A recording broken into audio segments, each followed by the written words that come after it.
Dihabudinukum bi arba'ati asya. Agamamu akan lenyap dengan 4 perkara ini. 1. Annakum la ta'maluna bima ta'lamun. Bahwa engkau tidak melakukan apa yang Anda ketahui. Ya. Jadi ilmu yang Anda miliki hanya ilmu pengetahuan yang bersifat deskriptif. Bukan keilmuan yang normatif. Yang penting saya tahu dan saya mengerti. Persoalan diamalkan dan tidak itu bukan wilayah kita. Yang penting luruh ilmu, yang penting padu pinter. Ini juga akan membuat runtuhnya keagamaan kita. Semakin banyak tokoh-tokoh masyarakat yang berilmu dan tidak beramal, ini juga akan merugikan kehidupan beragama secara luas. Percaya nggak? Yang kedua, asani annakum ta'maluna bima la ta'lamun. Yang kedua, malah kamu mengamalkan, melakukan sesuatu yang sesungguhnya kamu tidak tahu. Yang ada hanya membebek, yang hanya ada fanatisme. Kalau ditanya kenapa pokoknya, nah ini dia.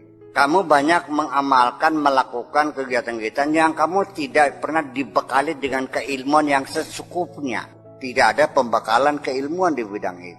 Nah, kalau di bidang politik, orang yang asal kerja tapi tidak tahu ilmu politik, itu namanya bukan politisi tapi pekerja politik. Betul, Pak? Iya, nggak tahu. Pokoknya ya suruh laksanakan aja. Paten gitu aja. Ada urusan.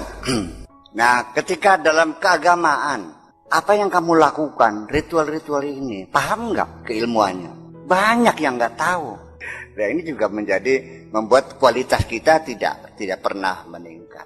Jadi artinya kita seorang umat Islam itu sekarang ini sebetulnya ya harusnya kita ini selalu berpikir bagaimana setiap saat kualitas umat terus meningkat. Iya, bukan hanya produksi dan produktivitas saja, ya, tetapi juga kualitas. Sebagaimanapun besaran produktivitas kita meningkat, tanpa ada peningkatan kualitas kita, ya produksinya tidak berkualitas. Dan nanti persoalannya ini persoalan persaingan kualitas, apalagi di era globalisasi itu tidak bisa dihindarkan sama sekali.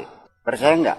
HP saja, beda saja dengan satu item aja. Umpamanya ini kameranya bisa bolak-balik, ini enggak. Orang milih yang lebih berkualitas dong. Ya kan? Jadi ke depan gitu umat Islam bukan hanya mayoritas tapi berkualitas juga. Asal yang ketiga, annakum la tata'allamuna ma la ta'lamun fatabquna juhala. Kamu ini tidak pernah belajar apa yang kamu tidak tahu, sehingga kamu permanen goblogek. Kenapa? Karena kamu tidak pernah belajar apa yang kamu tidak tahu. Yang jadi persoalan lagi, realitanya banyak orang yang tidak tahu tapi tidak mau belajar. Ini karena salah persepsi, salah prangsane wis weruh. Padahal mah durung, sehingga dia tidak mau belajar. Di masyarakat kita baca enggak orang yang goblok ngerasanya pinter? Banyak enggak orang yang tidak tahu dikiranya tahu? Anda agamanya apa? Banyak enggak hal-hal yang tidak kamu ketahui dalam agama kamu? Kenapa tidak belajar? Dia tidak melihat urgensinya apa. Dan kalaupun itu sebetulnya dia salah prangsa. Dia tidak paham tapi dikiranya sudah paham. Dia tidak mengerti dikiranya sudah mengerti. Dan dia kurang berpikir sehingga tidak pernah mengkritisi apapun yang lewat di hadapannya. Iya kan? Betul nggak? Saya mau nanya. Ini kan tiap hari kamu sholat kan? Ayat-ayat yang menyangkut sholat banyak sekali kan? Iya, as-sholatu wa imaduddin. Faman aqama faqad wa man tarakaha faqad. Inna awwala ma yuhasabu bil mar'u yaumil qiyamah as-sholatu. Arkanul islami khamsatun. Semuanya kamu baca. Inna sholata tanha anil fahsai wal munkar. Kan saya tanya, inna sholata tanha anil fahsai wal munkar. Saya nanya apa artinya, maknanya sholat itu, yang saya tanya dokter waktu itu ya. Bukan Pak Mamat ya, dokter umum masih muda. Maksudnya apa? Sholat itu mencegah kejahatan. Oh ya? Anda yakin itu? Yakin. Dari mana Anda meyakini sholat mencegah kejahatan? Yuk kita ke lapangan. Ada nggak orang yang sholatnya rajin tapi kecangkingannya rajin? Ada nggak orang yang sholatnya rajin tapi kalau tangganya utang 10 kintal kembalinya 15 kintal? Ada nggak orang yang sholatnya rajin tapi berselingkuh dengan istri tetangga? Jadi mana buktinya sholat mencegah? Nah kalau nggak ada katakan Allah tidak benar ngomongnya. Anda memahami sholat mencegah kejahatan. Tapi nyatanya di lapangan ternyata tidak terbukti sholat itu mencegah. Masih percaya juga? Jujur kita Nah makanya itulah kita harus kritik itu. Sebelum kita mengatakan Allah berdusta, tidak ngomongnya tidak tepat, tidak terbukti, tidak aplikatif. Ya kan?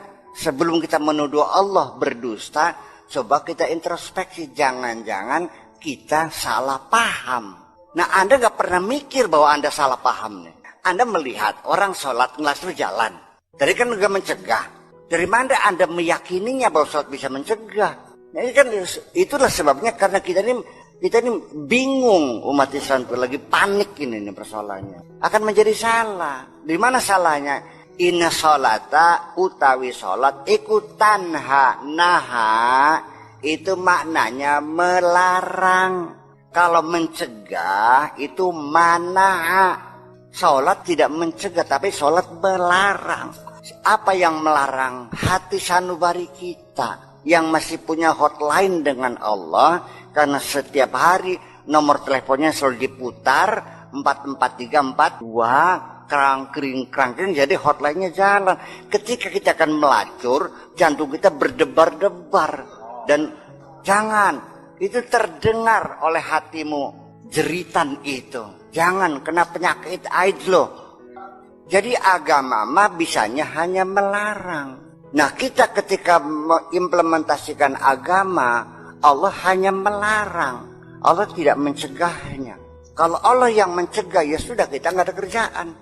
Jadi Allah yang melarang, dan ketika itu masih dalam wilayah agama perintah larangan Allah, tetaplah ikroha fitin. Agama tidak bisa memaksa. Yang bisa memaksa adalah institusi yang punya kekuasaan, yang punya satpol pp, yang punya polisi, yang punya tentara. Itulah namanya negara. Paham gak?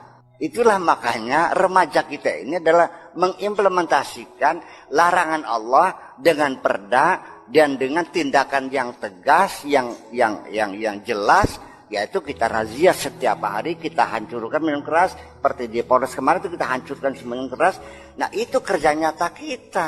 Jadi berdakwah itu bukan sekedar naik mimbar, Bismillahirrahmanirrahim, Allahumma sholli ala Sayyidina Muhammad, wa Sayyidina Muhammad, papa juga basa-basi panjang, kemudian qala ta'ala innamal khamru wal maisur rizqun min amali syaitan fastanibu. Assalamualaikum. Ini pencegahannya. Itulah makanya inilah remaja kita bangun inti supaya larangan Allah itu menjadi realita.